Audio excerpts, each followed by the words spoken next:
Bismillahirrahmanirrahim. Assalamualaikum warahmatullahi wabarakatuh. Alhamdulillah wassalatu wassalamu ala Rasulillah wa ala alihi wa sahbihi wa mawalah wa la hawla wa la quwata illa billahi wa ba'du. Kita lanjutkan kajian kita masih membahas tafsir dari surah At-Takwir. Dan kita masuk pada ayat ke-20 dan seterusnya. A'udzubillahi minasyaitonirrajim. Bismillahirrahmanirrahim. Innahu laqaulu rasulin karim dzi quwwatin 'inda dzil 'arsy makin muta'in thumma amin wa ma sahibukum bimajnun wa laqad ra'ahu bil ufuqil mubin wa ma huwa 'alal ghaibi bidhanin wa ma huwa biqauli syaitanir rajim.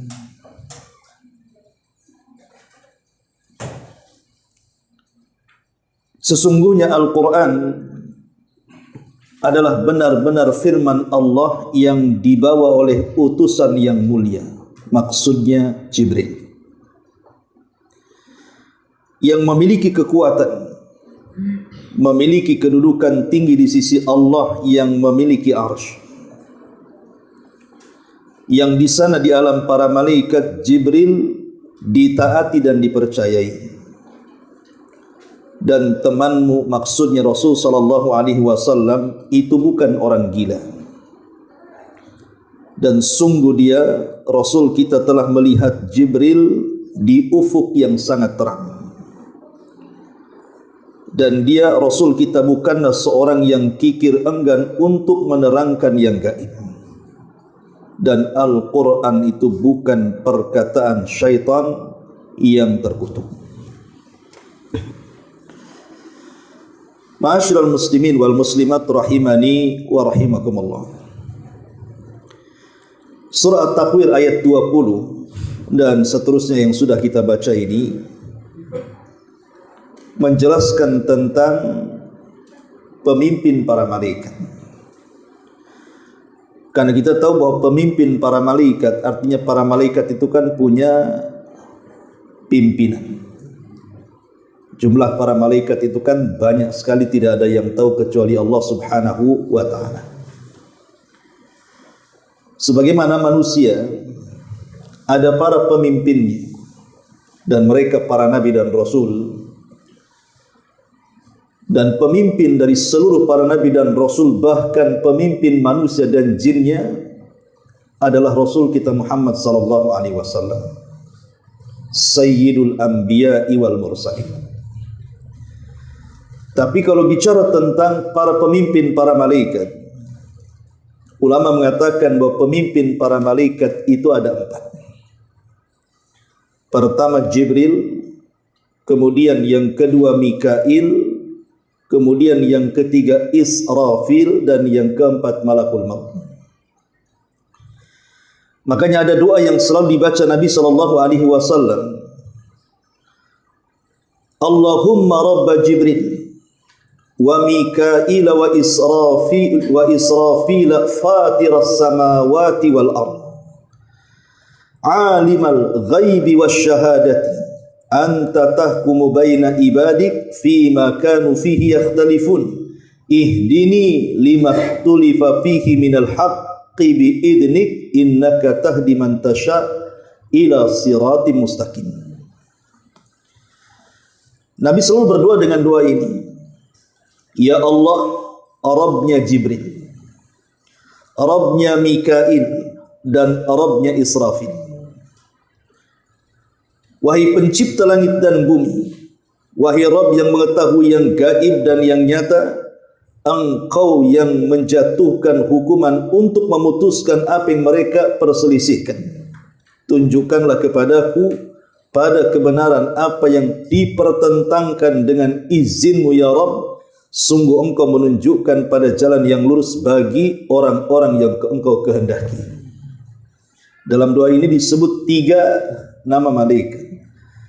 Pertama Jibril, kedua Mikail, dan ketiga Israfil, dan juga Malakul Maut. Tapi dari seluruh para pemimpin para malaikat, Jibril adalah pemimpin tertingginya. Dialah yang mengatur seluruh para malaikat dalam bertugas. Ma'asyiral muslimin yang dimuliakan Allah Azza wa Jalla. Di sini Allah mengatakan innahu la qaulu rasulin karim. Sesungguhnya Al-Qur'an itu benar-benar firman Allah yang dibawa oleh utusan yang mulia. Siapa yang mulia di sini? Maksudnya Jibril. Dari sini kita tahu bahwa tugas malaikat Jibril yang pertama dan yang utama adalah inzalul wahyi, menurunkan wahyu kepada seluruh para nabi dan rasul, dan yang terakhir kepada Rasul kita Muhammad sallallahu alaihi wasallam. Tetapi Jibril itu bukan hanya sekedar menurunkan wahyu, sebagaimana kisah yang ma'ruf ketika menjelaskan tentang suratul Alaq 1-5. Iqra bismi rabbikal ladzi khalaq, khalaqal insana min 'alaq, iqra wa rabbukal akram alladzi 'allama bil qalam, 'allamal insana ma lam ya'lam. Inilah ayat 5 ayat pertama dalam suratul Alaq yang pertama kali turun kepada Nabi SAW lewat Jibril. Datang menemui Rasul di Gua Hira. Dan itu terjadi di bulan Ramadan, tepat di malam Lailatul Qadar. Kemudian Jibril bukan hanya sekedar menyampaikan wahyu saja kepada Rasul untuk disampaikan kepada umatnya, tapi lebih daripada itu Jibril pun bertugas sebagai taudihur risalah. Bukan hanya menurunkan risalah, tetapi juga menjelaskan risalah. Dan itu tercantum dalam hadis Jibril yang sangat panjang yang terdapat dalam kitab Arba'in Nawawi. Ketika Umar bin Khattab radhiyallahu anhu bercerita, ketika kami duduk-duduk bersama Nabi sallallahu alaihi wasallam, tiba-tiba datang orang yang tidak dikenal. Ittala alaina rajulun, datang seorang laki-laki yang tidak dikenal, di mana dijelaskan sifatnya syadidu bayadi thiyab, syadidu syawadi sya'ri, la yura alaihi safar. Jadi bentuknya datang kepada Rasul yang disaksikan para sahabat itu, pakaiannya sangat putih bersih. Maknanya Jibril itu sangat mencintai warna putih dalam pakaian. Itu juga yang menjadikan kesayangan Nabi SAW. Warna yang paling disukai Rasul adalah putih. Dan dia datang dengan penampilan yang rapi. Di sini ada faedah bahwa orang yang datang menuntut ilmu itu harus berpenampilan rapi. Karena dilihat dari rambutnya yang hitam. Dan ketika Nabi SAW menjelaskan bahwa orang tersebut datang dengan gaya rambut yang hitam, Jibril datang kepada Rasul tanpa menggunakan imamah. Sebab kalau menggunakan imamah, mana tahu rambutnya hitam. Kenapa coba Jibril tidak datang menggunakan imamah, padahal imamah itu adalah adat istiadat yang tidak lepas dari kepala orang Arab. Menggunakan serban itu bukan sunnah, tapi itu adat istiadat orang sana. Karena kalau tidak pakai serban, di sana banyak debu. Jadi serban itu untuk menghalangi dari rasa dingin. Sebab kalau dingin pakai serban itu dingin kan, ketutup telinganya. Kemudian juga untuk menghalangi dari musim panas dan untuk debu. Makanya orang sana terbiasa menggunakan serban sejak sebelum diutusnya Nabi. Lah Jibril datang tidak menggunakan imamah itu karena posisi Jibril ini orang baru. Bagi Nabi SAW tahu itu Jibril, tapi para sahabat yang menyaksikan itu orang baru, tidak ada yang tahu. Sebab kalau seandainya ada yang tahu, tentu para sahabat akan mengenalkan, karena kebiasaan para sahabat kalau ada orang baru hadir di majlis Nabi itu, maka sahabat akan mengenalkan, ini fulan ibn fulan, berasal dari kabilah fulan ibn fulan. Tapi tidak ada satupun yang mengenali dan memperkenalkan siapa dia. Artinya dia bukan orang dekat. Berarti orang ini orang jauh. Masalahnya kalau dia orang jauh, kenapa tidak ada bekas safarnya? Kita tahu bahwa safar di padang tandus, di padang pasir itu sedikit banyak pasti ada debu lah kan gitu. Pasti pakaiannya akan kotor dengan debu, rambutnya penuh dengan debu. Tapi kenapa bersih seperti baru saja mandi? Kemudian berpakaian dengan pakaian rapi, kemudian masuk ke majelis Nabi. Jadi ini yang membuat bingung para sahabat. Dikatakan orang dekat tidak ada yang kenal, dikatakan orang jauh kok tidak ada bekas safarnya. Ya. Lah karena dia orang baru, kalau dia sampai menggunakan imamah, apalagi sampai kemudian menutup wajahnya, bisa dicurigai. Jangan-jangan dia hendak membunuh Nabi. Karena kita tahu Nabi banyak musuhnya di zaman itu. Sehingga untuk menghilangkan kecurigaan para sahabat, maka Jibril tidak menggunakan imamah, supaya tidak disangka orang jahat, gitu maksudnya. Lah kemudian Jibril datang kepada Nabi SAW. Di situ banyak para sahabat. Jibril tidak tiba-tiba duduk di samping Umar yang menceritakan hadis ini, atau di samping Abu Bakar dan sahabat-sahabat yang lain yang kumpul di situ. Tapi anehnya Jibril langsung masuk majelis, tiba-tiba kemudian duduk di hadapan Nabi. Kemudian lututnya diletakkan di lutut Nabi dan tangannya diletakkan di kedua paha Nabi. Tiba-tiba bertanya, bahasanya menggunakan bahasa Badui, tapi isinya ini bukan Badui.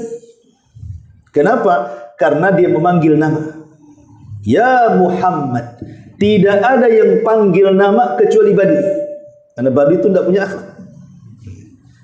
Tapi kalau para sahabat pasti akan memanggil ya Nabi Allah, ya Rasulullah. Ini panggil nama ya Muhammad. Tapi para sahabat itu paling suka kalau seandainya ada orang Badui datang kemudian bertanya. Kenapa? Karena terkadang orang Badui ini bertanya sesuatu yang kemudian Rasul jawab, itu pula menjadi ilmu para sahabat. Karena orang Badui tidak punya malu, dia bisa bertanya apa saja. Tapi sahabat kan ada adabnya kalau bertanya. Sehingga mereka agak malu kalau bertanya kepada Rasul. Jadi terkadang mereka menitip soalan kepada orang Badui untuk ditanyakan kepada Nabi. Jadi kalau ada orang Badui itu kayaknya ada apa ini? Apa yang ditanyakan? Ya. Lah Jibril menggunakan metode Badui itu supaya para sahabat yang hadir betul-betul memperhatikan. Tapi isinya bukan orang Badui, karena orang Badui tidak cerdas. Orang Badui tidak sekolah. Ini pertanyaan doktor, bukan S1 S2. Di mana orang ini mengatakan, ya Muhammad akhbirni anil Islam, akhbirni anil iman, akhbirni anil ihsan, akhbirni mata sa'ah, akhbirni an amaratiha. Rasul, apa itu Islam? Maka Rasul jawab. Rasul, apa itu iman? Maka Rasul menjawabnya. Rasul, apa itu ihsan? Rasul menjawabnya. Tapi ketika Rasul ditanya kapan kiamat, Rasul tidak menjawabnya. Kenapa?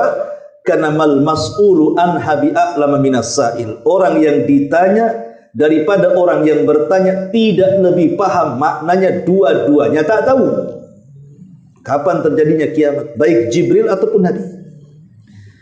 Tapi ketika Rasul bertanya soal amaratiha, tanda-tandanya, bahwa Rasul SAW menyebutkan sebagian kecilnya. Antalidal amatu rabbataha wa antaral khufatal uratal alata ri'a asya yatatawaluna fil bunyan. Ketika ada budak melahirkan tuannya, ketika ada orang miskin tiba-tiba kemudian membuat gedung yang sangat tinggi, padahal dia seorang penggembala yang compang-camping hidupnya.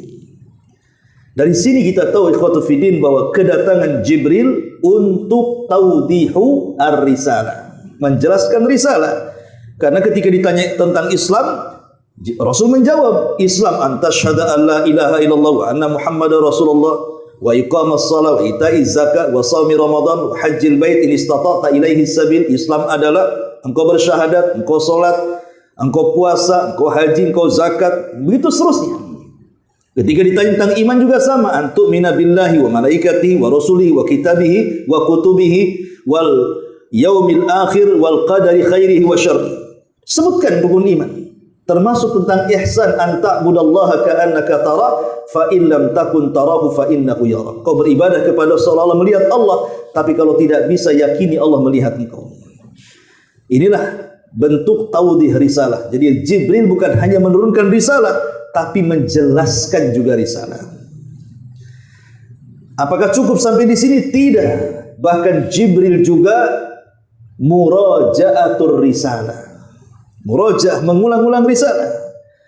Makanya setiap bulan Ramadan Jibril datang kepada Nabi SAW.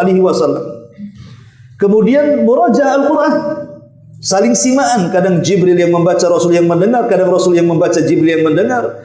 Dan itu setiap Ramadan.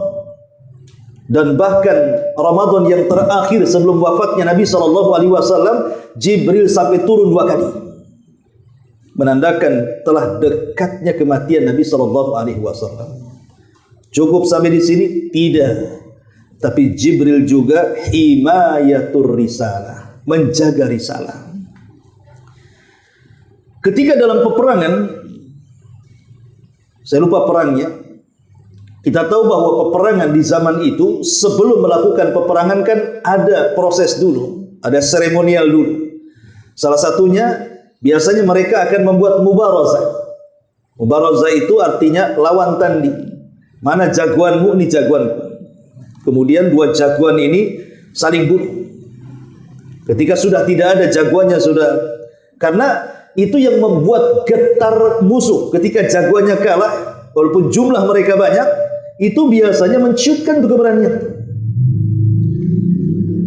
Kemudian juga terkadang seremonialnya dalam bentuk syair. Dan isi syair itu saling menjatuhkan. Dan ingat bahwa syair di zaman itu sama dengan media di zaman sekarang. Kalau sekarang ada televisi, ada radio, ada YouTube, ada Facebook, ada TikTok. Lah di zaman itu kan belum ada. Di zaman itu medianya pakai syair. Dan syair itu bisa membuat orang marah, bisa membuat orang sedih, bisa membuat orang murka, bisa membuat orang takut, dan begitu seterusnya. Jadi ketika kemudian orang-orang musyrik itu mengedepankan jagoan mereka, para pujangga mereka, kemudian mereka bersyair, maka Rasul pun punya tukang syair namanya Hasan ibn Thabit. Hasan ibn Thabit. Hasan ibn Thabit, dialah yang kemudian menjawab syair-syairnya orang Arab.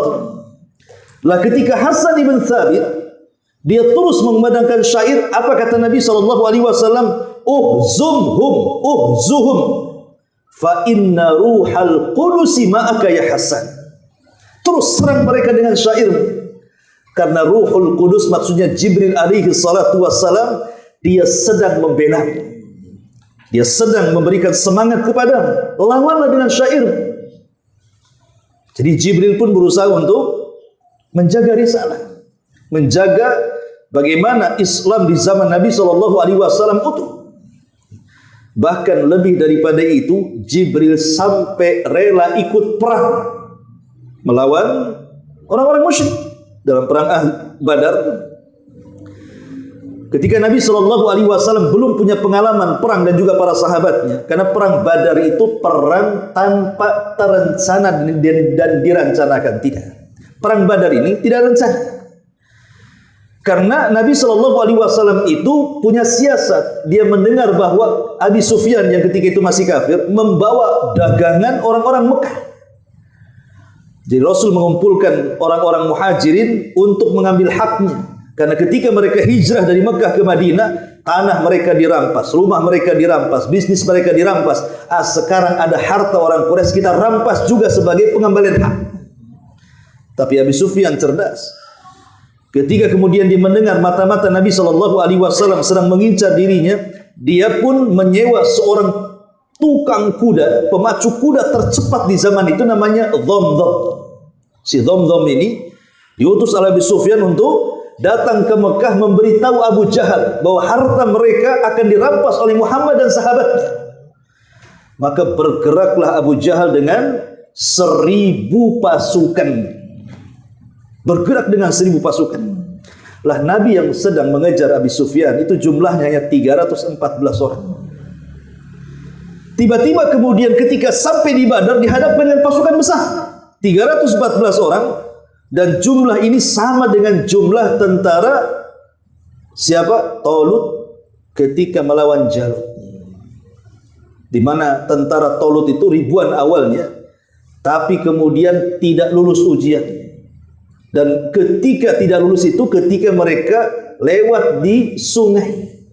Jangan banyak minum. Kalaupun minum cukup satu teguk saja, malah minum banyak-banyak. Akhirnya mereka pun lemas, tidak bisa melanjutkan perjalanan. Yang bisa melanjutkan perjalanan hanya beberapa orang saja, jumlahnya 314. Itulah yang kemudian berperang melawan tentara Jalut. Lah jumlah perang Badar juga sama, 314 orang melawan 1000, ya, 1000 tentara Abu Jahal. Lah di malam hari saat esoknya akan perang itu, maka Nabi SAW melakukan istighatsah. Istighatsah itu meminta pertolongan dalam saat genting, itu namanya istighatsah. Tapi kalau hanya sekedar minta pertolongan itu disebut isti'anah. Jadi istighatsah itu lebih dibandingkan isti'anah dia. Makanya Allah bahasakan dalam Quran itu idh tastaghithuna rabbakum fastajaba lakum. Ingat ketika engkau melakukan istighatsah dan Allah kabulkan permintaan istighatsahmu itu. Jadi Nabi SAW khawatir ini kelompok sedikit dan belum pernah perang sebelumnya. Sementara tentaranya sedikit, kemudian persenjataannya juga sedikit. Sementara yang dilawan ini mereka biasa perang, mereka persenjataannya lengkap, dan mereka jagoan-jagoan yang kemudian dibawa dari Mekah. Maka Rasul khawatir kalau kelompok yang sedikit ini kalah. Maka Rasul pun kemudian melakukan istighatsah, berdoa kepada Allah, di mana salah satu doanya Rasul mengatakan, Allahumma intahlik hadhil isabata falan tu'bad abada. Ya Allah, kalau kau hancurkan kelompok yang sedikit, selamanya kau tidak akan disembah di permukaan bumi. Saking khusyuknya, kemudian selendang Rasul jatuh, dipungut oleh Abu Bakar, diletakkan lagi di punggung Rasul dan mengatakan, hasbuka ya Rasulullah, fa innallaha sayastajibu lak. Cukup wahai Rasul, Allah pasti mengabulkan doa. Tapi Rasul tetap menengadahkan tangannya ke langit dan berdoa. Tiba-tiba Rasul mengatakan kepada Abu Bakar, absyir ya Abu Bakar, berbahagialah wahai Abu Bakar, Allah sudah mengutus 1000 para malaikat dipimpin Jibril katanya. Malam itu 1000 malaikat sudah turun. Keesokan harinya saat terjadi peperangan, Allah tambah lagi. Bukan hanya 1000 malaikat, tapi dengan ribuan para malaikat sampai genap jumlahnya 5,000 minal malaikati munzalin. 5.000 malaikat turun dipimpin oleh Jibril menggunakan seekor kuda putih namanya Haizum Kaidum. Nama kuda Jibril itu namanya Haizum. Jadi dia menunggang kuda namanya Haizum. Makanya dia mengatakan Haizum Kaidum. Haizum Kaidum. Wahai Haizum, bergeraklah, terobos musuh itu. Subhanallah. Ya gimana coba? Malaikat yang berperang, siapa yang bisa melawan malaikat perang? Sahabat belum mencabut pedangnya, mereka sudah tunggang langgang. Ini pasukan dari mana ini? Sampai Abbas ketika itu masih musyrik, paman Nabi, dan ikut dalam pasukan Abu Jahal. Ketangkap dia jadi tawanan. Tiba-tiba kemudian karena pamannya nggak mungkin dibunuh kan begitu. Dan Rasul menginginkan keislamannya. Ada yang mengatakan sebenarnya Abbas ini sudah masuk Islam tapi berpura-pura karena Islam masih sedikit zaman itu. Tapi ada yang mengatakan masih kafir dan belum masuk Islam. Yang jelas dia jadi tawanan Nabi. Ketika ada sahabat mengatakan, ya Rasulullah, aku yang menangkapnya dan aku yang mengikatnya. Kata Abbas, tidak, bukan engkau katanya. Yang menangkapku adalah manusia yang berbaju putih, yang sangat cepat ketika menyerang katanya. Maka Rasul mengatakan, itulah para malaikat. Ma'asyiral muslimin yang dimuliakan Allah Azza wa Jalla. Jadi Jibril itu bukan hanya sekedar melindungi risalah, tapi membela risalah juga dengan cara ikut perang. Itulah yang kemudian Jibril ini menjadi malaikat yang selalu disebut-sebut oleh Nabi SAW dan selalu datang kepada Rasul dalam beberapa bentuk. Karena Jibril ini kalau datang kepada Rasul biasanya menggunakan wajah seorang sahabat namanya Dihyatul Kalbi. Dihyatul Kalbi ini orang yang paling ganteng dari sahabat Muhajirin. Sampai kalau dia berdagang ke Syam, saking gantengnya itu Dihya itu, wanita-wanita Syam itu sampai terpelongok matanya melihat kegantengan Dihya ini. Dari sini kita tahu bahwa Jibril ketika datang kepada Rasul tidak memasang wajah seram, tapi memasang wajah manusia yang paling ganteng dari seluruh para sahabat itu, Dihyatul Kalbi. Sampai satu hari Aisyah radhiyallahu anha melihat Dihyatul Kalbi di atas kudanya yang berwarna putih itu tiba-tiba bicara dengan Rasul sementara posisi Rasul di bawah. Kan tidak sopan kan? Harusnya Rasul di atas kuda, sahabat yang di bawah. Ini terbalik. Dia ngomong di atas kuda, Rasul pula di bawah. Ya. Karena ketika itu kan setelah terjadi perang Ahzab, perang Khandaq, perang parit bahasa kitanya. Awalnya mengalami kekalahan tetapi kemudian akhirnya mengalami kemenangan karena datang pertolongan Allah. Allah kirim angin yang sangat kencang. Akhirnya semua tenda-tenda pasukan musuh, semua periuk-periuknya, kuda-kudanya pada lari meninggalkan pasukan. Sementara peperangan bekal itu sangat dihajatkan. Karena perang itu bisa sebulan, 2 bulan loh. Kalau nggak ada bekalnya bisa mati tanpa diserang kan begitu. Makanya akhirnya mereka pun pulang, menang Rasul dalam perang Ahzab itu. Lah ketika Rasul sudah menganggap menang peperangan itu, tiba-tiba Rasul pulang kemudian menanggalkan baju besinya dan pedangnya, kemudian mandi. Saat mandi itulah kemudian Jibril dalam bentuk Dihyah yang dilihat oleh Aisyah itu memanggil-manggil yang mengatakan, keluarlah wahai Muhammad, perang belum usai katanya. Kemudian setelah Rasul datang, Jibril mengatakan, ya Muhammad, kenapa kau tanggalkan besi perang?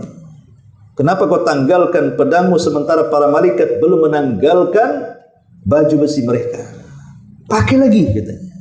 Akhirnya dipakai, kemudian diambil lagi pedangnya, kemudian datang kepada para sahabat dan Jibril mengatakan, katakan kepada para sahabat, perang belum selesai.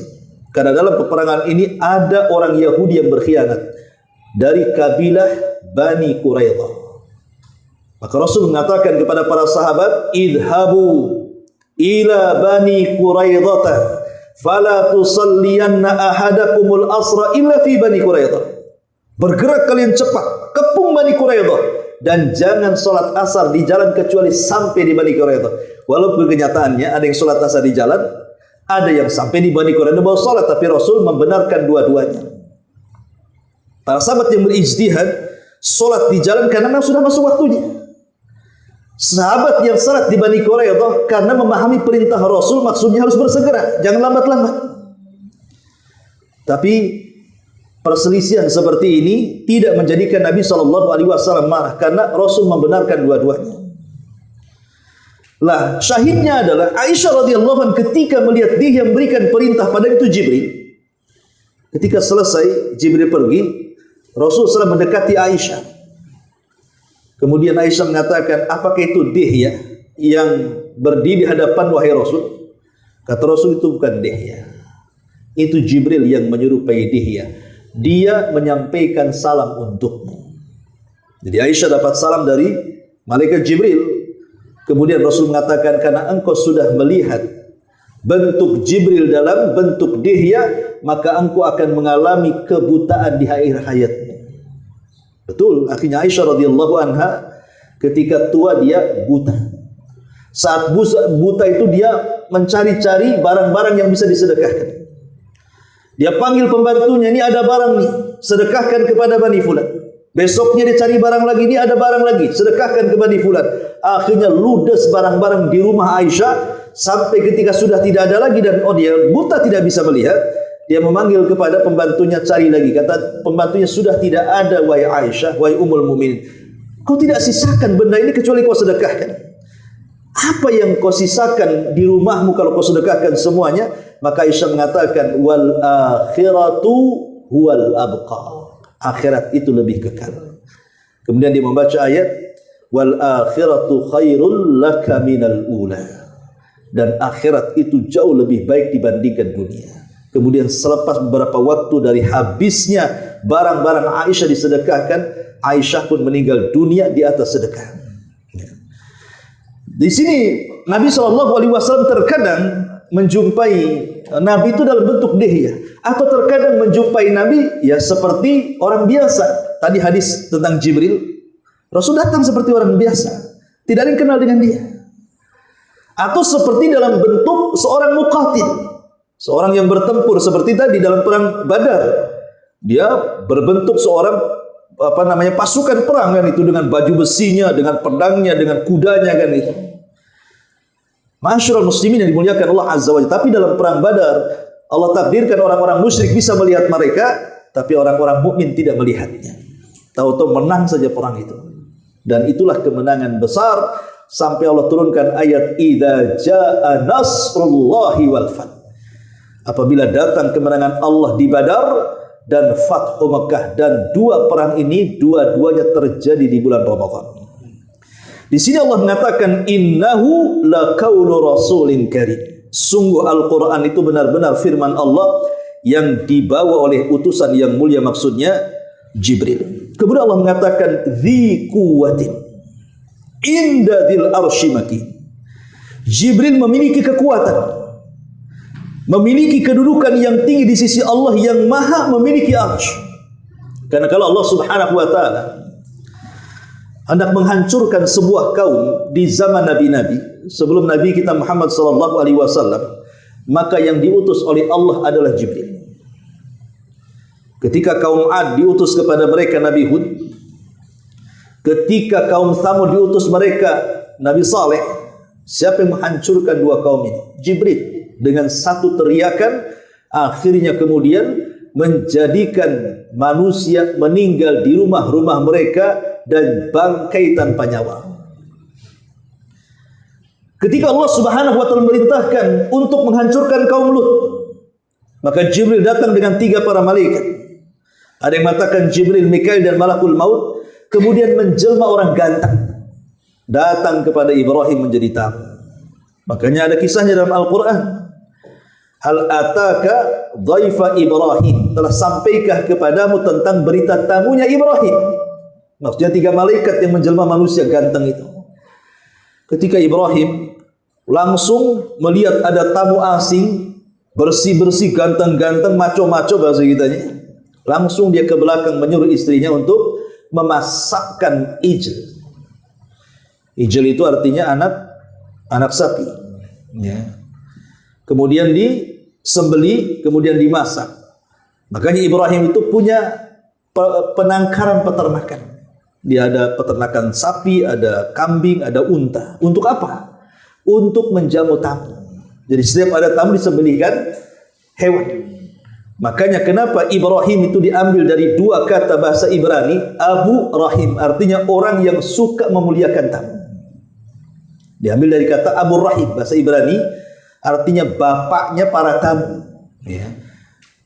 Makanya manusia yang pertama kali menjamu tamu adalah Ibrahim.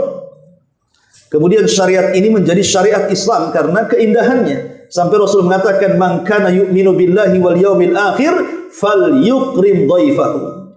Siapa yang beriman dengan Allah dan hari akhir, hormati tamunya. Lah ketika kemudian sudah dimasak semuanya, dihidangkan, kata Ibrahim, makanlah. Malaikat tak makan, malaikat tak minum. Tidak dipandang makanannya, yang dipandang pula Ibrahimnya. Wajar, Ibrahim sudah tua, dipandang anak-anak muda, tamu yang tidak dikenal. Ketakutanlah Ibrahim, disangka mereka akan berbuat jahat. Masa disuruh makan malah memandang dia. Kayak antum umpamanya ada tamu ke rumah, dikasih hidangan, dia melotot pula ke kita. Maksudnya apa ini kan itu? Wajar. Ibrahim ketakutan, tapi akhirnya kemudian 3 malaikat yang menjelma orang tampan menjelaskan bahwa kedatangan dia, 1, menghabar gembirakan akan kelahiran Ishak dan cucumu Yakub. Yang kedua, kedatangannya untuk menghancurkan kaum Sodom, kaumnya Nabi Lut. Dan Nabi Lut itu orang yang pertama kali beriman dengan Ibrahim karena dia adalah keluarganya, ponakannya. Ya, ketika di Irak, di situ dia harus melawan tiraninya Namrud dan orang-orangnya sampai terjadi pembakaran di sana. Kepada Ibrahim alaihi salatu wassalam tidak ada yang beriman satupun kecuali 1 ponakannya namanya Lut yang kelak jadi nabi. Baru pindah ke Haran, menikah dengan Sarah. Haran masih daerah Irak juga. Jadi akhirnya kemudian Ibrahim memberitahu, jangan ku hancurkan. Di situ ada ponakanku. Maksudnya Lut. Maka malaikat ini meyakinkan Ibrahim bahwa Lut dan keluarganya yang beriman tidak akan kenapa-kenapa. Tenang saja katanya. Akhirnya berangkatlah 3 manusia mulia ini ke negeri Sodom. Lut ini punya anak perempuan yang diletakkan di perbatasan. Dan anak perempuan ini kalau ada tamu asing dan tujuannya ke rumah ayahnya Lut, maka selalu dicegah, lebih baik jangan masuk ke negeri yang rusak, pulang lagi. Karena istri Lut itu sudah bekerja sama dalam kejahatan dengan para preman di kaum Sodom. Jadi kalau ada tamu laki-laki datang ke Lut, maka istri Lut itu cemburu. Jangan-jangan Lut sama juga dengan kaumnya. Dia tidak yakin bahwa dia seorang nabi, tidak mungkin dia melakukan homoseksual. Akhirnya kemudian dia akan membakar api di belakang rumahnya, nanti asapnya ngepul ke atas, nanti preman-preman di pasar itu nampak, oh di situ ada tamu laki-laki, yuk kita culik, kita perkosa. Jantan memperkosa jantan. Nah, itulah homoseksual. Di luar nalar manusia, fitrah pun dilawan dia. Allah tidak pernah menciptakan 2 Adam, tapi Allah menciptakan Adam dan Hawa, laki-laki dan perempuan. Dan kalau seandainya Allah menciptakan Adam dan Adam, maka Adam tidak akan punya keturunan sampai kiamat. Karena laki-laki tidak punya rahim. Gimana caranya? Ya. Ma'asyiral muslimin yang dimuliakan Allah Azza wa Jalla. Akhirnya datanglah 3 malaikat dicegah sama putrinya Lut ini. Jangan, pulang lagi, bahaya katanya. Tidak tahu kalau dia jelmaan para malaikat, tapi tetap saja memaksa ingin berjumpa dengan Lut. Ketika betul-betul sampai di rumah Lut, Lut ketakutan. Istrinya tahu, ini ganteng-ganteng nih katanya. Ini bahaya terhadap suami saya. Akhirnya bakar dia kayu, ngepulah asap ke langit. Preman di pasar paham, di rumah Lut ini ada tamu istimewa. Ayo kita culik katanya. Maka dari mana-mana datang preman, kemudian menggedor rumahnya Lut. Ketika itu waktunya sudah malam mendekati pagi. Maka kemudian Lut berusaha membela 3 orang ini. Lut belum tahu kalau itu para malaikat, jadi dia berusaha membela. Tapi ketika mereka sudah main kasar, didobraknya pintu rumah Lut itu, disinilah kemudian mereka ngaku bahwa dia adalah Jibril dan mengatakan, wahai Lut, saya adalah Jibril utusan Allah untuk menghancurkan negerimu. Sekarang subuh sudah dekat, kau ajak putri-putrimu pergi dari sini, arah ke Palestina sana, dan ingat, kasih tahu putrimu jangan melihat ke belakang. Kalau terjadi apa-apa, ada suara yang menakutkan, jangan pernah melihat ke belakang. Berangkat Lut dengan putrinya yang beriman, kecuali istrinya kan kafir. Ya. Jadi istrinya itu mengikuti kemana Lut di belakang. Dia tidak tahu peraturannya. Kalau terjadi sesuatu jangan nengok ke belakang. Ya. Rupanya Jibril pun mulai memainkan peran. Dia keluar dari rumah Lut, tiba-tiba menjelma dalam bentuk aslinya. Memiliki 600 sayap. Kemudian menghempaskan satu sayapnya, keluarlah mata-mata orang-orang yang mengepungnya. Itu azab pertama. Tapi hanya orang-orang yang di sekitarnya saja. Maka manusia pun menjerit preman-preman itu karena matanya keluar. Lah termasuk istrinya Lut yang baru saja meninggalkan rumahnya karena ada teriakan dari belakang. Rupanya dia nengok, mata dia juga keluar. Maka dia tidak bisa mengikuti kemana Lut dan putri-putri yang beriman. Kemudian azab yang kedua, dan inilah pamungkasnya, Jibril naik ke langit. Kemudian menembus dengan satu sayapnya negeri Sodom yang terdiri dari banyak kabilah itu, kemudian diangkat ke langit. Setelah di langit diangkat, Allah turunkan bola-bola api, gugusan-gugusan meteor, kemudian menghantam orang-orang yang di dalam negeri yang sudah diangkat ke langit itu. Setelah sudah mati semuanya di atas, Allah balik tuh buminya, kemudian dihantamkan ke bumi sehingga menjadi cekung. Nah, sekarang menjadi laut mati. Kenapa disebut laut mati? Karena asinnya itu menjadikan ikan-ikan tidak bisa hidup, saking asinnya. Tapi anehnya orang-orang barat, mereka jadikan lumpur di laut itu untuk pengobatan, kecantikan. Mereka mandi di lumpur-lumpur itu. Padahal dalam Islam kita tidak boleh melewati tempat-tempat yang pernah diazab. Tidak boleh. Harus menangis dan bersegera. Tapi orang-orang kafir tidak peduli kan itu.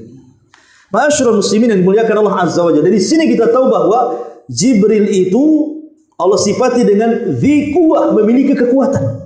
Karena kalau diutus menghancurkan, maka dia sangat kuat sekali. Ya, karena dia pemimpin para malaikat. Dzi quwwatin inda dil arsy makin. Dan punya kedudukan yang luar biasa di sisi Allah Subhanahu wa taala. Sebab kalau Allah Subhanahu wa taala hendak menurunkan wahyu, maka suaranya seperti rantai yang dipukul di batu licin yang keras, akan memekikkan telinga para malaikat di langit. Itu belum berfirman, suaranya sudah bergemuruh menakutkan sehingga semua para malaikat pingsan termasuk Jibril. Kemudian pertama kali yang siuman adalah Jibril. Baru Jibril dipanggil oleh Allah Subhanahu wa taala, kemudian Allah memberi tugas kepada Jibril yang tidak ada satupun para malaikat yang tahu karena mereka sedang pingsan. Selesai tugas wahyu, baru kemudian para malaikat pun siuman. Mulailah mereka bertanya, "Madza qala rabbukum?" Apa yang difirmankan Rabbukum? Maka Jibril mengatakan, "Qala al-haq." Makanya Allah firmankan, "Hatta idza fuzi'a an qulubihim qalu madza qala rabbukum?" Qalu al-haq wa huwal aliyyul kabir. Ketika perasaan takut yang ada pada para malaikat di langit sudah hilang, karena mereka sudah siuman dari pingsan, mulailah mereka bertanya kepada Jibril, "Apa yang dipesankan Allah kepadamu, wahai Jibril, untuk kami?" Kata Jibril, "Kebenaran, tugas ini. Maka semua malaikat bertakbir dan bertasbih. Semua malaikat di lapisan-lapisan, mulai dari malaikat pemikul arsy sampai malaikat yang ada di langit, pertama, ketujuh, keenam, kelima, keempat, ketiga, kedua, sampai ke langit dunia yang kita lihat. Maka malaikat-malaikat yang di langit dunia ini yang bertugas untuk memakmurkan bumi, maka Jibril mula menugaskan, "Kau buat tsunami, kau buat gempa, kau buat subur, kau buat tumbuhkan, kau buat miskin negara itu." Pokoknya Jibril memerintahkan para malaikat untuk bertugas. Ada yang menyuburkan dan ada yang menghancurkan.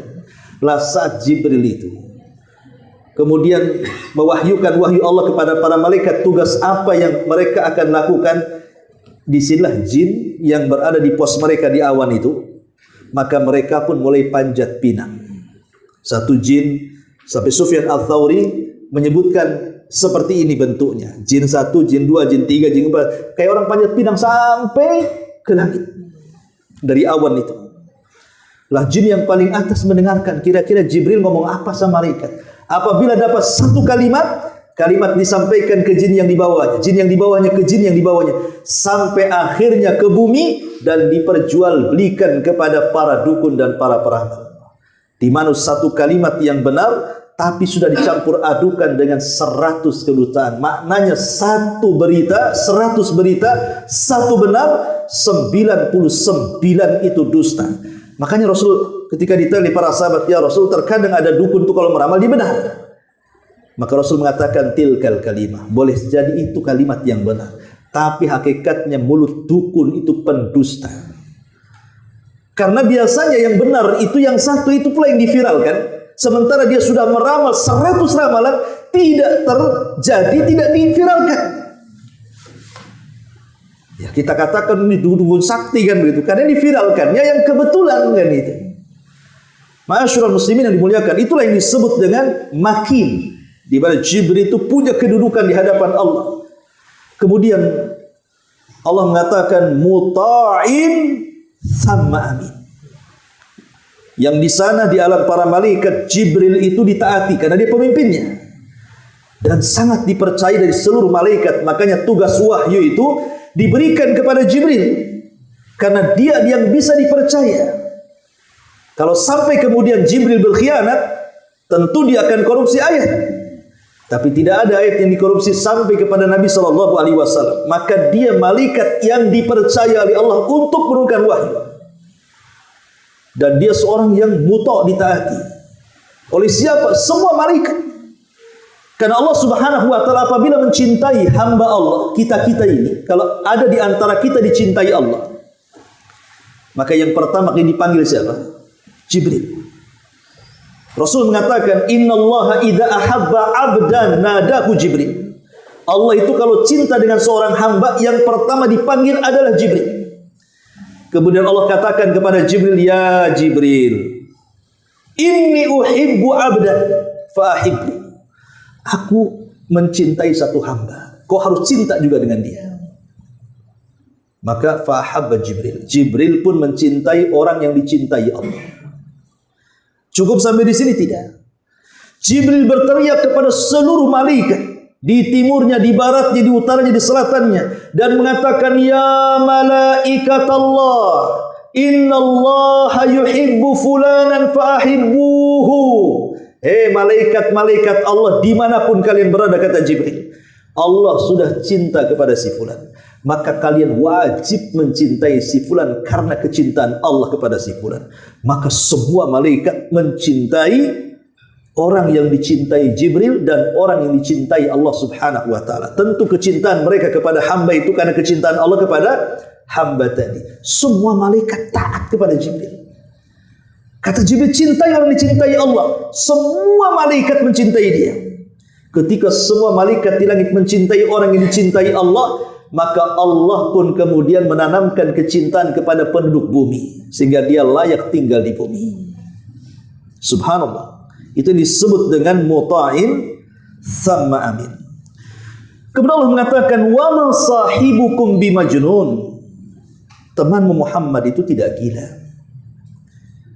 Karena orang-orang menganggap Rasul sallallahu alaihi wasallam sudah gila. Kenapa gila? Karena keluar dari agama berhala. Ini sudah gila. Kenapa dia bisa menciptakan agama?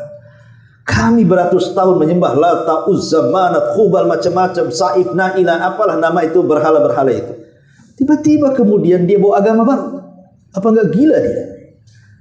Maka Allah mengatakan, wa ma sahibukum bimajnun. Dia bukan orang gila. Ya. Wa laqad ra'ahu bil ufuqil mubin. Dan sungguh Nabi kita Muhammad sallallahu alaihi wasallam telah melihat bentuk Jibril dalam bentuk aslinya di mana? Di ufuk sana. Waktu video memuliakan Allah Subhanahu wa taala, Abdullah bin Mas'ud radhiyallahu anhu ketika memberikan catatan kepada ayat itu, laqad ra'ahu bil ufuqil mubin. Kata Abdullah bin Mas'ud, ra'a Muhammadun Jibril lahu 600 janahin qad saddal ufuqi. Muhammad sallallahu alaihi wasallam, kata Abdullah bin Mas'ud, betul-betul melihat Jibril dalam wujud aslinya. Dia memiliki 600 sayap yang menutupi langit, di mana satu sayapnya sudah bisa menutupi langit yang disebut dengan saddal ufuk. Jadi kalau kita melihat ke kiri, ke atas, sayap Jibril, ke belakang, ke atas, sayap Jibril. Pokoknya seolah-olah semua sayap.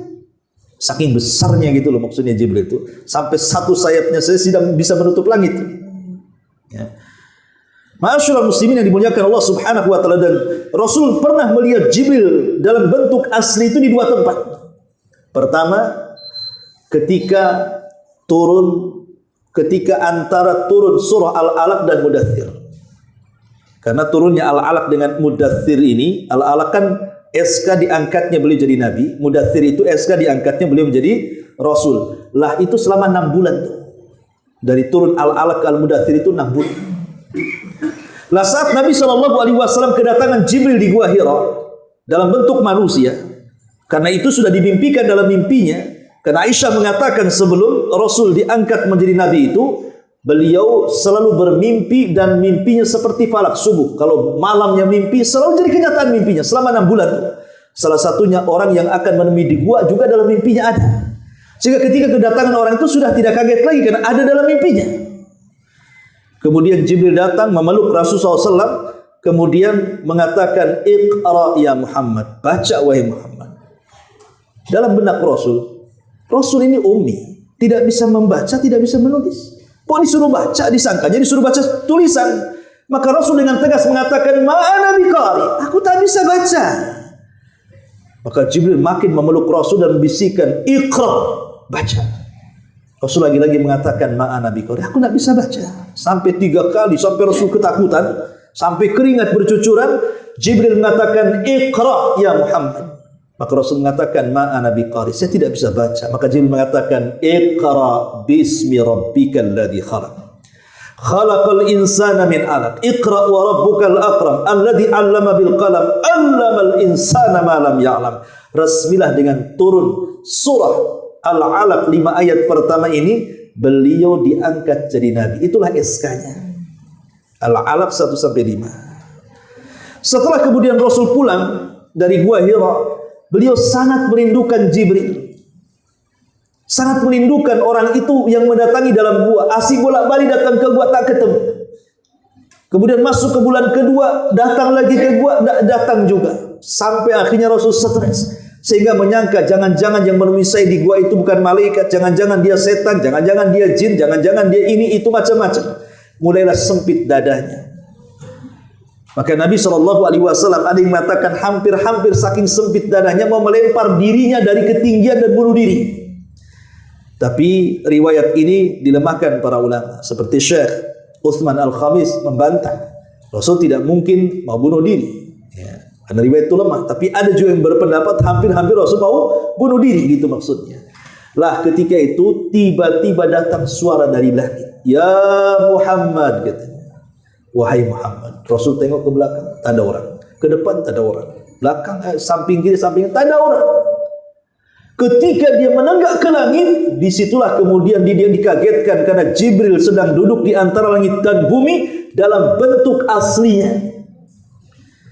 Ikhwan, kalau antum ke Jabal Uhud, masuk ke hutan, tiba-tiba ketemu dinosaurus, apa yang antum lakukan? Apa enggak menggigil antum? Melihat ular segede drum saja 100 meter, mungkin antum sudah hilang tuh. Udah gemetar, takut kan itu. Ini makhluk yang dijumpai Rasul ini di atas langit, memiliki 600 sayap, satu sayapnya terbentang barat, timur dan utara, saddal ufuk. Gimana nggak menggigil Rasul ini? Seumur-umur tidak pernah melihat makhluk seperti itu. Lari sekencang-kencangnya Rasul sampai masuk ke rumah Khadijah. Dia berteriak-teriak, ya Khadijah, zammiluni, dathiruni, selimuti aku, selimuti aku. Karena biasanya kalau orang takut itu pasti masuk kamar ambil selimut kan itu. Minimalnya ngurangi takut kan itu. Atau masuk kolong ranjang lah kalau takut. Ngurangilah kan gitu. Maka Khadijah pun masuk ke dalam selimut, menenangkan suaminya dan mengatakan, wahai suamiku, apa yang kau lihat? Wallahi la yuhzikallahu abada. Kejadian itu tidak mungkin menjadikan engkau hina di hadapan Allah. Bukankah kau orang baik kalau ngomong jujur, kau suka menghormati tamu, kau bisa suka membantu orang, disebutkan kebaikannya. Ya.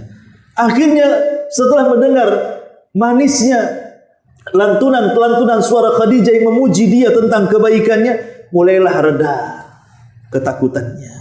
Cukup sampai di sini? Tidak. Khadijah itu wanita yang paling paham bagaimana merawat suaminya. Keesokan harinya dia datang ke rumah Waraqah ibn Naufal. Diajak Rasul berkonsultasi karena tahu Khadijah, Waraqah ini saudaranya dan dia seorang Nasrani. Seorang Hanifiyah samha. Hanifiyah itu maksudnya memeluk agama Ibrahim, tidak menyembah berhala, dan dia suka membaca kitab-kitab Injil, Taurat. Jadi dia punya pengetahuan. Jadi ketika Khadijah mendatangi Waraqah dengan Nabi SAW, kemudian Rasul mulai bercerita tentang pertemuan di Gua Hira, kemudian melihat makhluk yang bersayap. Subhanallah, tanpa disangka tiba-tiba Waraqah mengatakan, Allahu Akbar, ya Khadijah, suamimu calon seorang Nabi. Karena makhluk yang ditemui dia yang bernama Namus, makhluk yang bersayap itu pula yang turun kepada Musa dan Isa. Sekarang dia turun kepada suamimu. Demi Allah, kata Waraqah ibn Naufal, kalau saya masih muda, kemudian orang-orang musyrik hendak mengusir engkau wahai Muhammad, aku yang pertama kali membelanya. Rasul kaget, hei Waraqah, aku di tengah-tengah kaum orang-orang Quraisy itu, orang-orang menyebut Sadiqul Amin. Saya ini orangnya yang kalau ngomong tidak pernah dusta, kalau memegang amanah tidak pernah khianat. Semua orang Quraisy mengakui akhlakku. Mungkinkah mereka mengusirku? Kata Waraqah, ya, mereka akan mengusirmu. Kemudian Waraqah mengatakan, wallahi, siapapun yang datang dengan apa yang kau datang wahai Rasul, maka pasti illa udzi, akan diuji, dalam riwayat akan disakiti. Tapi sayang 6 bulan setelah konsultasi Waraqah meninggal dunia. Ada yang mengatakan Waraqah orang yang pertama kali beriman kepada Rasul. Walaupun terjadi silang pendapat, apakah Waraqah dari orang dewasa yang beriman kepada Rasul yang pertama ataukah Abu Bakar? Ada yang mengatakan Waraqah itu beriman di saat kenabian, belum diangkat jadi Rasul. Tapi Abu Bakar beriman kepada Rasul setelah beliau diangkat resmi menjadi Nabi dan Rasul. Jadi itu rinciannya. Tapi yang masyhur menurut jumhur ulama tarikh bahwa manusia yang pertama beriman kepada Nabi SAW adalah Abu Bakar. Dari kalangan orang dewasa, dari kalangan anak-anak Ali bin Abi Thalib, dari kalangan budak Zaid ibn Harithah, dari kalangan wanita Khadijah bintu Khuwailid. Lengkap, ada wanita, ada anak-anak, ada budak, ada orang merdeka. Dari situlah Islam menyebar ke seantero dunia. Baik, ma'asyiral muslimin yang dimuliakan Allah Azza wa Jalla. Kemudian Allah mengatakan, wa ma huwa yang nomor 2, kapan Rasulullah SAW melihat Jibril bentuk asli? Disebutkan dalam ayat ini, walaqad ra'ahu bil ufukil mubin, dan sungguh dia Muhammad telah melihat Jibril di ufuk yang terang. Maksudnya apa? Saat Rasul dimi'rajkan, maka Jibril masih membentuk dirinya seperti manusia, membawa Rasul dengan menggunakan buruk dari, ada yang mengatakan dari Hijar Ismail, ada yang mengatakan dari Hatim, ada yang mengatakan dari rumah Ummu Hani. Kemudian berangkat ke Masjidil Aqsa. Kemudian dari Masjidil Aqsa, keduanya terbang sampai ke Baitul Ma'mur. Baitul Ma'mur itu tempat malaikat tinggal. Di situ ada Ka'bah, namanya Baitul Ma'mur. Tempat Ka'bahnya para malaikat. Di mana ketika di langit ketujuh, Rasulullah SAW sampai dia melihat Ibrahim sedang bersandar di tiang Baitul Ma'mur. Kenapa? Al-jaza min jinsil amal. Karena dia sudah membangun Mekah, maka dia bersandar di Mekahnya para malaikat di Baitul Ma'mur.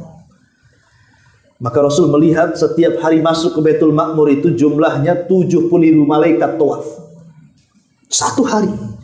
Kemudian mereka pulang, hilang, pergi, entah kemana, dan tidak pernah kembali. Besoknya datang malaikat dengan jumlah yang sama, malaikat baru. Kemudian tawaf satu hari, kemudian hilang dan tidak tahu kemana. Besoknya juga demikian, datang malaikat yang baru lagi dengan jumlah yang sama. Makanya Allah mengatakan, wa ma ya'lamu junuda rabbika illa huwa ma huwa illa dzikra lil bashar. Tidak ada yang tahu jumlah para malaikat kecuali Allah. Mereka lah tentara-tentara Allah Subhanahu wa taala. Lah di Baitul Ma'mur inilah baru Jibril kemudian membentuk aslinya. Yang Allah katakan di sini, wa ma walaqad ra'ahu bil ufukil mubin. Kemudian Allah mengatakan, wa ma huwa 'alal ghaibi bidhanin, dan dia Muhammad bukan seorang yang kikir, enggan untuk menerangkan yang gaib. Tidak. Kalau itu wahyu Allah, maka Rasul akan terangkan kepada kita. Baik yang gaib atau yang tidak gaib, selama itu kabar dari Allah Subhanahu wa taala, Rasul tidak akan kikir, Rasul akan jelaskan semuanya. Lihatlah ketika Nabi SAW bersabda tentang akhir zaman, akan muncul berbagai macam peristiwa yang banyak yang disebut dengan alamatus sa'atil sughra. Kemudian setelah itu datang disebutkan tentang alamat kiamat-kiamat besar. Munculnya Al-Bahni muqaddimahnya, kemudian datangnya Dajjal, kemudian turunnya Isa, kemudian datangnya Ya'juj dan Ma'juj, kemudian datang dukhon dari langit, kemudian ada binatang yang melata yang keluar dari perut bumi dan bicara, kemudian datang dabatun minal ardh. Kemudian setelah itu ada gempa dari timur, barat dan jazirah Arab, terakhir keluar pula api dari jazirah Arab, Aden, Yaman, menggiring manusia sampai ke Syam. Ke Syam. Disitulah tempat dikiamatkan bumi. Kalau yang ngomong dukun, kita katakan orang ini sedang meramal. Tapi karena yang ngomong Nabi kita Muhammad SAW, dia bukan seorang tukang sihir, dia seorang Nabi dan Rasul. Ucapannya benar dan dibenarkan. As-sadiqul masduq. Ucapannya benar. Apapun yang dikatakan Rasul itu pasti datang dari Allah. Karena Allah mengatakan, kalau seandainya engkau Muhammad taqawwala ba'dal aqawil la akhadna minhu bil yamin thumma laqata'na minhu al watin. Kalau engkau Muhammad mengucapkan sesuatu yang tidak Allah ucapkan, ku tarik tangan kananmu, ku iris urat nadimu, kata Allah. Diancam. Kalau sampai Rasul kemudian membuat ajaran yang tidak pernah diajarkan Allah kepada Rasul, Allah akan buat Nabi Muhammad meninggal. Makanya semua ajaran yang diajarkan Rasul kepada kita semua adalah wahyu Allah, baik Qur'annya ataupun sunnahnya. Inni utitul kitab wa mithlahu ma. Aku diberikan Quran dan yang semisalnya, maksudnya sunnah yang sahih yang sampai kepada kita. Wa ma huwa bi syaitanir rajim. Dan Al-Quran itu bukanlah perkataan setan. Ini pembahasan tentang Al-Quran. Tapi yang jelas ikhwatu fiddin muliakan Allah Subhanahu wa taala. Hubung kait para malaikat seperti Jibril dengan Nabi sallallahu alaihi wasallam, apakah hanya dengan Rasul saja Jibril hubung kait? Tidak. Bahkan Jibril pun sangat mencintai umat kita Muhammad sallallahu alaihi wasallam. Umat Muhammad sangat dicintai Jibril. Buktinya apa? Setiap malam Lailatul Qadar Jibril turun. Inna anzalnahu fi Lailatul Qadar. Wa ma adraka ma Lailatul Qadar. Lailatul Qadri khairu min alfi syahr. Di sini syahidnya, tanazzalul malaikatu warruhu. Allah turunkan di malam itu para malaikat-malaikatnya dan juga ruh. Maksudnya ruh di sini apa? Jibril. Jadi Jibril turun bersama para malaikat di malam Lailatul Qadar. Padahal Rasul sudah meninggal. Padahal wahyu sudah terputus. Bukankah Jibril itu penurun wahyu? Wahyunya sudah nggak ada lagi, karena tidak ada nabi setelah Nabi sallallahu alaihi wasallam. La nabiyya ba'di, kata Rasul. Tidak ada nabi sepeninggalku. Tapi kenapa dia masih turun? Untuk apa? Risalah sudah tidak ada, sudah terputus dengan kematian Rasul. Untuk menanamkan kecintaan kepada umat Nabi. Turun di malam Lailatul Qadar, menebar rahmatnya. Di mana orang yang mendapatkan malam itu, maka dia akan mendapatkan 1000 bulan amal saleh yang dilakukan tanpa henti. Subhanallah. Ya. Jadi Jibril itu sangat menyayangi kita. Dengan turunnya Jibril kepada kita, termasuk hadis tadi, apabila Allah cinta kepada seorang hamba, maka Jibril akan memanggil para malaikat untuk mencintai hamba yang Allah cintai. Artinya Jibril sayang dengan kita. Karena kita adalah umat Nabi SAW, maka siapapun yang Allah cintai, pasti Jibril cinta dengan kita. Tapi kecintaan Jibril kepada kita justru oleh orang-orang Yahudi dibalik. Ya. Dengan cara membenci Jibril. Ketika di masa Nabi SAW, Nabi SAW ditanya, kan Nabi itu ditanya 3 soalan oleh orang Yahudi. Hei Muhammad, saya ingin bertanya 3 soalan. Karena 3 soalan tidak bisa dijawab kecuali oleh seorang Nabi. Pertama, soalannya adalah, apa itu? Apa itu ruh? Kemudian yang kedua, makanan penduduk sorga yang pertama dimakan itu apa? Kemudian yang ketiga, kenapa anak itu mirip dengan orang tua wajahnya? Tentu Rasul tidak mungkin langsung menjawab. Tapi menunggu turunnya Jibril memberikan jawaban. Maka Rasul berhenti sejenak. Kemudian turun Jibril memberitahu 3 jawabannya. Adapun ruh, katakan ya Muhammad, yas'alunaka 'anir ruh qulir ruhu min amri rabbi. Mereka bertanya-tanya soal ruh, katakan ruh itu urusan Rabbnya. Tidak ada yang tahu soal ruh itu siapa. Seperti apa ruh, enggak tahu kita. Adapun tentang makanan yang pertama kali dimakan penduduk sorga, itulah kabidul hut. Hatinya ikan paus. Ikan paus sorga beda dengan ikan paus dunia. Ya. Kemudian adapun anak yang mirip dengan orang tuanya, lihat spermanya. Siapa yang mau mendominasi saat berhubungan intim? Kalau sperma suami mendominasi daripada sperma istri, maka pasti mirip bapaknya. Kalau sperma si perempuan lebih banyak dan mendominasi dibandingkan sperma si laki-laki, maka dia akan mirip ibunya. Kalau 50-50 maka akan mirip dari keduanya. Entah dari pusar ke atas mirip bapaknya, pusar ke bawah mirip ibunya, wallahu a'lam. Yang jadi masalah itu kalau mirip dengan tetangganya. Itu Itu masalah itu. Ya. Ada masalah kok mirip dengan tetangga pula kan itu. Tapi itu pun belum tentu wanita itu berzina dengan tetangga. Di zaman Rasul ada istrinya putih, suaminya putih, anaknya celeng. Tahu celeng? Hitam. Ya. Jadi suaminya nuduh istrinya, kau selingkuh ya dengan orang hitam katanya. Aku putih, kau putih, kenapa anakku hitam katanya. Laporlah kepada Nabi. Rasul, lihat aku putih, istriku putih, kenapa anakku jadi negro? Ya. Maka Rasul mengatakan, kamu punya unta? Iya, saya punya unta. Jantan dan betina? Ya, jantan dan betina. Ada yang sudah punya anak? Ada, wahai Rasul. Ada nggak dari anak untamu itu yang berbeda warna dengan ibu dan bapak unta? Ada, wahai Rasul. Boleh jadi si anak unta ini memang tidak menurun kepada bapak ibu unta yang pertama. Boleh jadi yang kesekiannya. Mungkin kalau seandainya kakek kita jangan-jangan memang gennya negro, kita nggak tahu. Ya, mungkin kakek ke-10 antum orang negro, nggak tahu. Kenapa ibu saya hitam, lakinya hitam, saya putih sendiri? Mungkin bule dulunya tuh kakek keberapa tuh. Gitu maksudnya kata Rasul. Jadi tidak boleh sembarang menuduh berzina, karena itu dosa besar. Alhamdulillah Allah mudahkan sekarang dengan tes DNA kan. Sekarang kan sudah ada tes DNA, tinggal tes DNA sajalah. Kenapa sih nuduh-nuduh? Karena kalau tidak terbukti dan dicambuk 80 kali menuduh orang baik-baik berzina itu. Ya. Itu namanya qadhful muhsanat dalam ilmu dosa besar itu. Ma'asyiral muslimin yang dimuliakan Allah Azza wa Jalla, Jibril itu bukan hanya sekedar berhubungan dengan Rasul, tapi juga berhubungan dengan umat Islam. Umat Nabi SAW, tapi Yahudi tidak suka. Setelah dapat jawaban, Yahudi bertanya, siapa yang memberitahumu? Katanya. Kata Rasul, Jibril yang memberitahuku. Kata orang Yahudi, coba yang memberitahu bukan Jibril, tetapi Mikail, aku akan beriman. Katanya. Kenapa alasannya?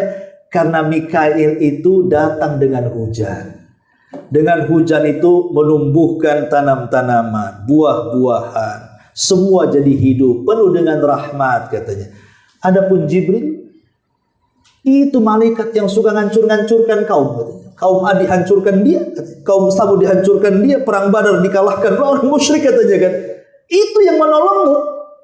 Malaikat seganas itu yang beritahumu kata. Oh tidak, kami tidak akan percaya. Itu Jibril musuh kami katanya. Dari sini Allah Subhanahu wa taala kemudian berfirman, "Man kana aduwan li Jibril fa innahu nazzalahu ala qalbika bi idznillah musaddiqan lima baina yadayhi wa hudaw wa busyra lil mu'minin. Man kana aduwwan lillahi wa malaikatihi wa rusulihi wa Jibril wa Mikal fa innallaha aduwwul lil kafirin." Allah sebut dalam surah Al-Baqarah ayat 9798, katakanlah, barang siapa yang menjadi musuh Jibril, maka Jibril itu telah menurunkan Al-Quran ke dalam hatimu dengan izin Allah, membenarkan apa yang ada dalam kitab-kitab sebelumnya dan menjadikan petunjuk serta berita gembira bagi orang-orang yang beriman. Barang siapa yang menjadi musuh Allah, musuh malaikat-malaikatnya, musuh rasul-rasulnya, musuh Jibril dan Mikail, maka sesungguhnya Allah adalah musuh orang-orang kafir, kata Allah. Turun ayat ini. Bayangkan, Jibril sudah sayang dengan kita, Yahudi pula mengatakan itu musuhku katanya. Maunya malaikat yang ngasih tahu itu Mikail saja, karena makanya lihat, karena ajaran orang Nasrani kan sedikit-sedikit kasih kan itu ya. Nah, cocok dengan Mikail karena menurunkan hujan, tumbuh-tumbuhan tumbuh, buah-buahan tumbuh, biji-bijian tumbuh, kita bisa makan, kita bisa hidup, kita bisa tenang. Nah, itu maunya begitu. Ya. Tapi Jibril enggak apa, malaikat tukang ngancur-ngancurin kaum gitu. Malaikat itu musuh kami. Ya. Tapi Allah mengatakan siapa yang musuh Jibril, maka Allah akan menjadi musuh orang-orang kafir. Ma'asyiral muslimin yang dimuliakan Allah Azza wa Jalla. Ini baru Jibril. Tentu kalau secara umum alam para malaikat, tentu banyak hubung kait para malaikat dengan kita, dan kita harus yakin bahwa malaikat itu ada di sekitar kita dan kita bisa merasakannya. Jangan pernah mengingkari wujudnya para malaikat, mereka ada di sekitar kita. Dari mana kita tahu bahwa malaikat itu ada di sekitar kita? Kita bisa rasakan apabila kita dihadapkan dengan dua perkara. Satu perkara berbuat baik, satu perkara berbuat jahat. Kemudian kita suruh milih. Ini kaki harus melangkahkan kemana? Di sana tempat maksiat, di sini tempat pengajian. Kalau kakinya dilangkahkan ke tempat pengajian, berarti disitulah kita rasakan adanya malaikat. Karena malaikat yang menjadi korin dalam badan kita menghembuskan energi positif. Ngaji, ngapain kau maksiat? Oh iyalah ngaji. Ya. Di tengah jalan belok pula ke maksiat ya. Berarti korin dari jinnya berhasil. Ngapain kau ke pengajian? Gak asik, ngantuk, tidur kau di situ katanya. Sana ada konser tuh. Artisnya bagus di Jakarta. Subhanallah. Akhirnya belum salin, masih pakai sarung, pakai topi, paling depan pula dari konser. La ilaha illallah. Coba. Ma'asyiral muslimin yang dimuliakan Allah Azza wa Jalla, artinya keberadaan malaikat itu kita bisa rasakan dengan ada energi positif dan negatif. Kalau negatifnya setan nih kan gitu. Kalau positif ini malaikat. Makanya malaikat dekat dengan akal, sementara syaitan dekat dengan hawa nafsu. Siapa yang bisa mengalahkan akalnya dengan hawa nafsunya, ikut setan. Siapa yang bisa mengalahkan hawa nafsu dengan akalnya, ikut malaikat. Tinggal pilih. Ya. Mau akal yang menguasai hawa nafsu atau hawa nafsu yang menguasai akal. Karena manusia ini makhluk yang berakal dan berhawa nafsu. Artinya dekat dengan malaikat. Bisa juga dekat dengan setan. Terkadang bisa lebih mulia di atas para malaikat. Terkadang lebih setan dibandingkan setan. Bahkan ada manusia itu lebih daripada keduanya. Seperti binatang ternak, bahkan lebih sesat lagi daripada binatang ternak. Ulaika kal an'am bal hum adhal, kata Allah. Ma'asyiral muslimin yang dimuliakan Allah Azza wa Jalla, tentu cerita tentang alam malaikat ini tidak akan selesai 2 jam, karena bagaimanapun para malaikat ini kan siapa malaikat, dari mana mereka diciptakan, kenapa mereka diciptakan, apa tugas-tugas mereka, macam mana sifat-sifatnya. Banyak pembahasan soal malaikat itu. Makanya salah satu rukun iman adalah al-iman bi malaikatillah. Beriman dengan malaikat-malaikat Allah Subhanahu wa taala. Tentu setengah 10 ini. Ya, sampai di sini saja. Sebelum saya tutup, kalau ada yang bertanya silakan. Iya, silakan. Mendengar. Kalau 3 kali mendengar juga, tambah lagi, belajar sampai 100 kali. Tidak faedah kalimat iqra ini. Dalam hadis itu kan dijelaskan tentang peluk. Mengatakan ma'ana biqari. Yang ketiga dipeluk dengan sangat erat sampai susah bernafas Nabi. Disitulah mulai ketakutan karena suara Jibril makin meninggi. Kata para ulama, terkadang dalam mendidik itu ada kalanya tidak harus dengan kelembutan, itu maksudnya. Terkadang harus juga diberikan kalimat yang keras dan kasar. Karena ada anak yang tidak bisa dihadapi kecuali dengan lembut, ada anak tidak bisa dilembuti kecuali dikasari. Ya. Kan macam-macam karakter anak itu ya. Itu faedahnya di situ. Kalau anak ini tidak bisa dikasari, lembuti. Kalau anak ini tidak bisa dilembuti, ya boleh dikasari, tapi maksudnya sesuai dengan kapasitas anak. Kasar kepada anak beda dengan kasar kepada orang kan begitu ya. Ada batas-batasnya.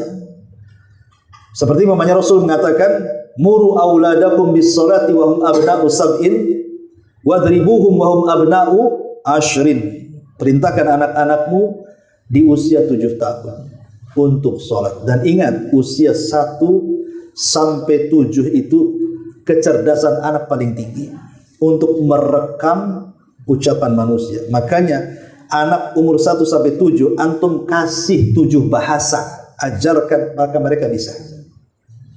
Ajarkan 7 bahasa. Bahasa Inggris, bahasa Arab, bahasa Jawa, bahasa Jerman, bahasa Alor, bahasa Sunda, bahasa Padang kan itu. Itu bisa menguasai umur 7. 7 bahasa bisa dikuasai dia. Dari umur 1 sampai 7 itu. Itu cerdas-cerdasnya untuk meniru orang, anak-anak segitu tuh. Ya.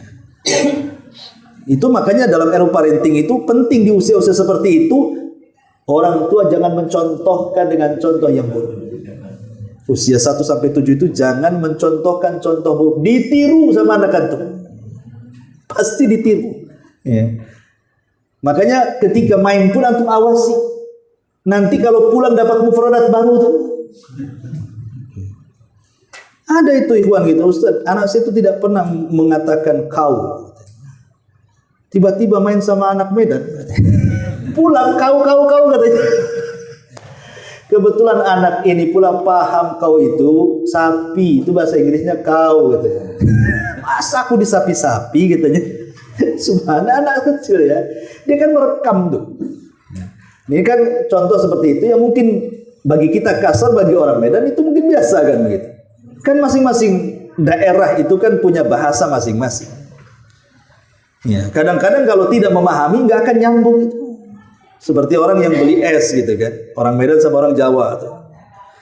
Ya, beli es Pak, kata orang Jawa. Sampun telas. Iya segelas katanya. Bilang gitu jadi. Oh dasar orang Medan, kok tahu kamu saya orang Medan katanya. Gitu. Jadi kadang-kadang kan bahasa ini kalau tidak paham itu akhirnya kan salah paham tuh. Jadi hal-hal yang seperti inilah, maka anak-anak seusia gitu itu memang lagi cerdas-cerdas, makanya saya anjurkan jangan menirukan gaya-gaya aneh. Umur 1 sampai 7 itu pasti ditiru. Nah, disitulah kita mencontohkan yang baik di usia-usia anak segitu, contohkan yang baik orang tuanya. Entah baca Quran, anaknya ditaruh di samping. Entah ke masjid, anaknya dibawa, ya kan? Entah bersedekah, biar anaknya kasih nak nih, ambil duitnya masukkan ke situ. Pokoknya anak-anak segitu terus dikasih contoh. Sebab nanti kalau sudah usia 10 tahun, dia mulai ada akal tuh, bisa melawan nanti tuh. Kalau tidak dibekali di usia 1 sampai 7 itu, maka dikhawatirkan udah 10 tahun udah mulai itu. Makanya usia 10 tahun kalau disuruh sholat tidak mau, kata Rasul pukul. Ya pukul itu maksudnya untuk pendidikan. Ya pukul setakat anak memukul anak kan itu. Jangan pakai gagang kursi kan itu. Itu namanya KDRT. Jadi anak seusia 10 tahun mulai dikerasi. Bahkan Rasul mengatakan gantungkan pecut. Alikus saut kata Rasul. Gantungkan pecut di dinding. Kalau anakmu tidak mau sholat, gantungkan pecut. Mau itu atau sholat? Itu maksudnya. Mau itu apa sholat? Terserah pilih. Gitu maksudnya kan. Gak apa-apa usia 10 tahun seperti itu. Sebenarnya yang jadi masalah bukan usia 10 tahun. Usia seantum kalau nggak sholat kira-kira diapakan itu? Usia 10 tahun aja dipukul. Saya kira usia seumur antum nggak sholat dipenggal aja lah. Karena bisa murtad lah orang yang tidak sholat itu. Dan hukum orang murtad itu dipenggal kepalanya dalam Islam ya maksudnya. Wallahu a'lam bishawab. Subhanaka wa bihamdika asyhadu an la ilaha illa anta astaghfiruka wa atubu ilaik. Allahu taala alam. Assalamualaikum warahmatullahi wabarakatuh.